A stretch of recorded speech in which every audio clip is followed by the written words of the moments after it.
वक्रतुंड महाकाय सूर्यकोटि समप्रभ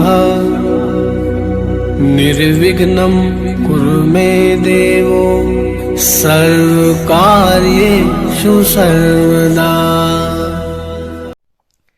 नमस्कार दोस्तों, मैं अभिषेक जिंदल एक बार फिर आप सब लोगों का स्वागत करता हूं अपने चैनल एस्ट्रोलॉजी फॉर खुशहाल जिंदगी में। दोस्तों कैसे हैं आप सब? दोस्तों आज मैं आपसे बात करने वाला हूं मेष लगन की कुंडली में मांगलिक योग या दोष। आप योग भी मान सकते हैं, दोष भी मान सकते हैं। मैं तो योग मानता हूं क्योंकि एक मांगलिक योग होता है जन्म कुंडली में, लेकिन कोई कोई लोग इसे मांगलिक दोष भी कहते हैं। दोस्तों मैंने अपनी पिछली वीडियो में आपसे बात करी थी जन्म कुंडली में मांगलिक दोष कब और कैसे बनता है, मांगलिक योग क्या है, कुंडली मांगलिक दोष कैसे और कब बनता है, मांगलिक दोष के क्या प्रभाव और मांगलिक दोष कैसे करता है। दोस्तों जनरली नॉलेज मैंने आपको जो नॉर्मल चीजें होती है अपनी पिछली वीडियो में बता चुका हूं मांगलिक दोष के बारे में कि मांगलिक दोष किस किस भाव में बनता है, कब बनता है, क्यों बनता है। दोस्तों अब मैं सीरीज शुरू करूंगा मेष लगन से लेकर मीन लगन तक की अलग अलग कुंडली में कि आप खुद देख सकते हैं अगर आपकी कुंडली में मांगलिक दोष है तो आप अपनी कुंडली या बच्चों की कुंडली स्वयं जान सकते हैं देखकर कि आपकी कुंडली में मांगलिक दोष है या नहीं। दोस्तों आप अपनी अपनी कुंडली खोल लीजिए और देखिए कि मंगल कौन से भाव में जाकर आपकी कुंडली में विराजमान है।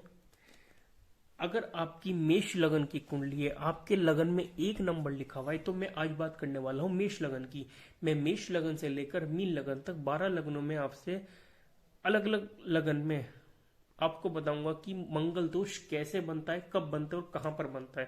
तो दोस्तों आज मैं बात करूं मेष लगन की। अगर आपकी मेष लगन की कुंडली है, आपके लगन में 1 नंबर लिखा हुआ है, तो आप अपनी कुंडली ओपन कर लीजिए। मंगल दोस्तों जैसे कि मैं पिछली वीडियो में आपसे बताया है कि मंगल सिर्फ 5 भाव में अगर मंगल जाकर विराजमान हो, पहले भाव में, चौथे भाव में, 7वें भाव में, अष्टम भाव में, 8वें भाव में और 12वें भाव में, इन 5 भाव में अगर मंगल देवता जाकर विराजमान होंगे, आपकी कोई से भी लगन की कुंडली हो तो आप मांगलिक दोष आपकी कुंडली में बन जाएगा। लोग इस दोष को मांगलिक कंसिडर करते हैं। नॉर्मली जो आप पंडित होते हैं वो एस्ट्रोलॉजर कोई भी है, अगर इन 5 भावों में आपका मंगल बैठा हुआ तो उसे मांगलिक कंसिडर कर देते हैं, लेकिन उसके ऊपर भी थ्योरी एप्लीकेबल है, वो थ्योरी वो नहीं लगाते हैं। तो दोस्तों आज मैं वही चीज आपका जो भ्रम है आपके दिमाग में, आपको भ्रम में डाल देते हैं कि आपके बच्चों की कुंडली में, आपकी कुंडली में मांगलिक दोष है, आपकी मांगलिक से ही शादी होगी। देखो दोस्तों बिल्कुल ऐसा नहीं है। मांगलिक दोष कटता है, वो कैसे कटता है, हर जगह जरूरी नहीं है कि 5 भाव में मंगल बैठा है तो आप मांगलिक ही होंगे। दोस्तों इस चीज को ध्यान से सुन लीजिएगा, बहुत इंपॉर्टेंट टॉपिक है जिसके लिए आपकी रिक्वेस्ट आ रही थी कि सर मांगलिक दोष के बारे में बताइए, क्योंकि बहुत सारे लोग कंफ्यूजन पैदा कर देते हैं कि मांगलिक दोष को लेकर। तो दोस्तों मेष लगन की कुंडली में अगर पहले भाव में आपके मंगल देवता जाकर विराजमान होंगे तो दोस्तों आप मांगलिक नहीं है, क्योंकि मंगल देवता अपनी मेष लगन की कुंडली में लग्नेश है और लगन में जाकर विराजमान होंगे तो यहाँ पर मंगल देवता अति योग कारक प्लैनेट हुए, अति योग कारक हुए। उनकी 7वीं दृष्टि पड़ेगी आपके 7म भाव पर, 4थी दृष्टि पड़ेगी आपके सुख भाव पर, घर मकान भूमि वाहन पर, 7म डेली वेज पार्टनरशिप दाम्पत्य सुख, 8म भाव मृत्यु आयु ऑब्स्टेकल्स और 12वां भाव हॉस्पिटल्स खर्चे, जेल यात्राएं, अननेसेसरी के एक्सपेंसेस, विदेश यात्राएं। दोस्तों मंगल देवता की 3 दृष्टि होती हैं, 4थी, 7वीं और 8वीं। ये 12वीं दृष्टि नहीं है। मैंने आपको जनरली बताया कि 12 भाव का क्या लॉजिक है, किस चीज के लिए कंसिडर किया जाता है। तो दोस्तों 3 दृष्टि से मंगल देवता आपकी कुंडली को देखेंगे तो कहीं भी अपना नेगेटिव इंपैक्ट नहीं देंगे, क्योंकि मंगल देवता योग कारक प्लैनेट है और योग कारक ग्रह कभी भी बुरा फल नेगेटिव रिजल्ट नहीं देता है। तो दोस्तों पहले भाव में अगर मंगल देवता विराजमान है तो आप मांगलिक नहीं है। किसी ने आपसे कह दिया कि आप तो मांगलिक हैं, दोस्तों बिल्कुल मत मानिएगा, आप दिमाग में बिठा लीजिए। अगर आपकी मेष लगन कुंडली में पहले भाव में मंगल देवता विराजमान है, मंगल देवता अति योग कारक ग्रह बल्कि मंगल देवता आपकी कुंडली में यहाँ बैठे हुए रुचक नामक पंच महापुरुष योग का निर्माण करेंगे दोस्तों। पंच महापुरुष योग बनाएंगे। मांगलिक दोष कैसे बनेगा आप खुद समझिए। जो प्लैनेट आपकी कुंडली में पंच महापुरुष योग का निर्माण करेगा तो वो मांगलिक दोष का या मांगलिक योग का दोष इसको कैसे लग सकता है। दोस्तों बात करता हूं चौथे भाव में। चौथे भाव में 4 नंबर राशि में दोस्तों मंगल देवता अगर विराजमान है, 4 नंबर राशि में मंगल देवता नीच के हो जाते हैं और यहां से चौथी दृष्टि से आपके 7वें भाव को, आपके मैरिड लाइफ को, लाइफ पार्टनर को, दाम्पत्य सुख को देखेंगे नीच की दृष्टि से, क्योंकि नीच हो गया मंगल कर्क राशि में। तो दोस्तों यहां पर आप मांगलिक कंसीडर किए जाएंगे। आपकी कुंडली में 4 नंबर राशि में चौथे भाव में मेष लगन की कुंडली में अगर मंगल देवता विराजमान है तो आप पक्के मांगलिक हैं। अगर लड़का है तो लड़की और लड़की है तो लड़का, आपकी शादी मांगलिक से ही होगी दोस्तों। ये डेफिनेशन कहीं नहीं है।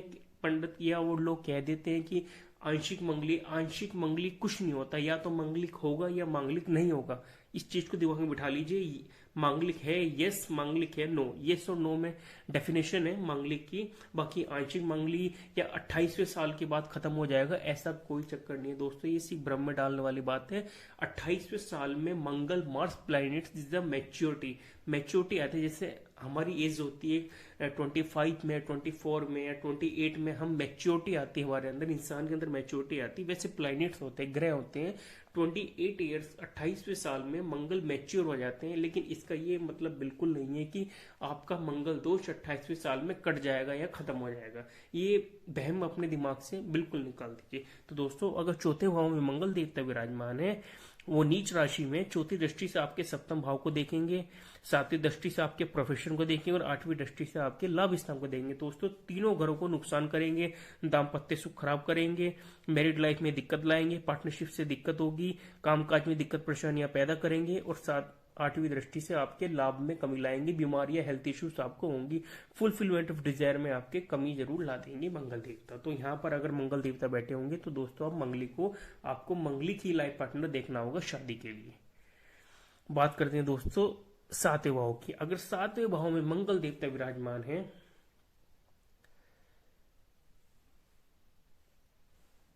दोस्तों, लग्नेश केंद्र का स्वामी अगर स्वयं केंद्र में जाकर विराजमान होगा तो दोस्तों यहाँ भी रुचक नामक पंच महापुरुष योग का निर्माण करेगी मंगल देवता। तो यहाँ भी आप मांगलिक नहीं हैं। अगर किसी ने आपको ये कह दिया कि आप मांगलिक हैं दोस्तों, बिल्कुल मानिएगा, क्योंकि केंद्र का स्वामी केंद्र में आ गया। रुचक नामक पंच महापुरुष योग बनाएंगे मंगल देवता। यहाँ भी आप मंगल कंसिडर नहीं किए जाएंगे, आप मांगलिक नहीं है। यहाँ से चौथी दृष्टि आपकी कामकाज पर डालेंगे तो आपके कामकाज में ग्रोथ करेंगे, बढ़ोतरी करेंगे। 7वीं दृष्टि आपके व्यक्तित्व डालेंगे, आपको कॉन्फिडेंस लेवल बढ़ा देंगे मंगल देवता, आपकी पर्सनैलिटी को डेवलप कर देंगे, आपको माइंडेड बना देंगे मंगल देवता। 8वीं दृष्टि डालेंगे आपके धन कुटुंब वाणी पर तो आपके धन में वृद्धि कर देंगे, वाणी आपकी मीठी कर देंगे। हालांकि मंगल देवता अग्निकारक ग्रह हैं, कभी कभी उग्र वाणी भी कर सकते हैं। परिवार के साथ आप रहने वाले होंगे, ये आपको पॉजिटिव रिजल्ट देंगे मंगल देवता। दोस्तों बात करता हूं अष्टम भाव की। अगर 8वें भाव में मंगल देवता आपकी कुंडली में जाकर विराजमान होंगे, यहां भी मंगल देवता 8 नंबर राशि, जैसे कि मैं पिछली वीडियो में बताया हूं कि अपनी स्वयं राशि में, मेष राशि में, वृश्चिक राशि में, मकर राशि में मंगल देवता है तो हम मांगलिक कंसिडर नहीं किए जाएंगे। तो 8 नंबर राशि में मंगल देवता अपनी स्वयं राशि में आ जाते हैं अष्टम भाव में, तो यहाँ भी दोस्तों आप मांगलिक नहीं है, क्योंकि यहाँ से 7वीं दृष्टि डालेंगे आपके धन कुटुंब वाणी पर और 8वीं दृष्टि डालेंगे आपके तीसरे भाव पर जो पराक्रम का, छोटे भाई बहन का, और चौथी दृष्टि डालेंगे आपके लाभ स्थान पर। तो दोस्तों यहाँ भी अगर मंगल देवता मेष लगन में जाकर विराजमान है तो आप मांगलिक नहीं है, आप मांगलिक कहीं से भी कंसिडर नहीं किए जाएंगे। बात करते हैं दोस्तों 12वें भाव की। 12 नंबर राशि बृहस्पति की। दोस्तों ये भी मंगल देवता की मित्र राशि है, लेकिन 12वां भाव अच्छा भाव नहीं माना जाता। यहाँ पर पड़े हुए मंगल देवता चौथी दृष्टि से आपके पराक्रम को, छोटे भाई बहन को, फिजूल की मेहनत को, और 7वीं दृष्टि से आपके रोग, शत्रु, दुर्घटना, मुकदमा, कर्जा को देखेंगे, और 8वीं दृष्टि से आपके अष्टम, 7वीं दृष्टि से आपके 8वीं दृष्टि से आपके सप्तम भाव को देखेंगे मंगल देवता, जो कि लाइफ पार्टनर का, मैरिज का, दाम्पत्य सुख का, डेली वेजेस, पार्टनरशिप का हाउस है। इस दृष्टि जब मंगल देवता 8वीं दृष्टि से आपके सप्तम भाव पर देखेंगे तो आपको दाम्पत्य सुख को खराब करेंगे, डेली वेजिस में पार्टनरशिप को खराब करेंगे। दोस्तों यहाँ पर अगर मंगल देवता जाकर विराजमान है तो आप मांगलिक हैं। यहाँ पर अब मांगलिक कंसिडर किए जाएंगे। दोस्तों मेष लग्न की कुंडली में सिर्फ 2 भाव में, चौथे भाव में नीच राशि में जो मंगल पड़े हुए हैं और 12वें भाव में अगर मंगल देवता आपकी कुंडली में विराजमान है तो दोस्तों आप मंगली के, चाहे वो कोई लड़का है या लड़की है, कोई भी इंसान है, अगर चौथे भाव में और 12वें भाव में मेष लगन में मंगल देवता पड़े होंगे तो दोस्तों आप मांगलिक हैं। आपकी शादी मांगलिक से ही होगी। उसमें कोई टर्म एंड कंडीशन लागू नहीं होती कि 28वें साल के बाद मंगली दोष कम हो जाएगा या आप आंशिक मंगली है। नहीं, मंगलिक हैं तो आप मंगलिक हैं और मंगलिक नहीं है तो मंगलिक नहीं है। तो दोस्तों पहले 7वें और 8वें भाव में मंगल देवता विराजमान होंगे तो आप मंगलिक नहीं है। चौथे और 12वें भाव में मंगल देवता विराजमान होंगे तो आप मंगलिक हैं मेष लगन की कुंडली में। तो दोस्तों उम्मीद करता हूं कि मेरे द्वारा दी गई जानकारी आपको समझ आई होगी, पसंद आई होगी और आपके दिमाग में से ये वहम जरूर निकल गया होगा कि आप मांगलिक हैं या नहीं। अगर किसी ने आपको मांगलिक के भ्रम में डाला हुआ है कि आप मांगलिक हैं, आपकी तो मांगलिक से ही शादी होगी। दोस्तों उम्मीद करता हूं कि आप सब लोगों का, जो मेरे इस वीडियो को देख रहे हैं व्यूवर्स, और जिसकी भी मेष लगन की कुंडली है और वो अपनी कुंडली को ओपन करके देख रहे हैं, उनकी कुंडली में मंगल पहले, चौथे, 7वें, 8वें और 12वें भाव में किसी भी भाव में, किसी भी एक भाव में जाकर विराजमान है तो दोस्तों वो अच्छे से समझ गए हैं कि वो मांगलिक हैं या नहीं है, या आप मांगलिक हैं या नहीं।